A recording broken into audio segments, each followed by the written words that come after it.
Turn up to this one. Customer says boiler's making a really loud banging noise and they've had to turn it off, so let's see what we can hear.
Definitely wasn't joking. Let's whip the front case off and have a look inside. Straight away something jumps out at me. Don't know if you can see it. I won't say quite yet.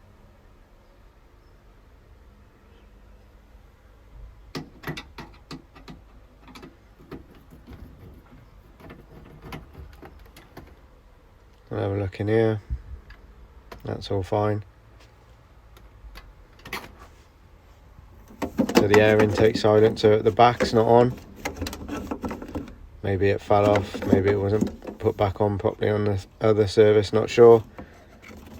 So we'll just realign that, pop that back in, and we'll see how it goes.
Right, with that all back in, all seems to sound fine now. Happy days.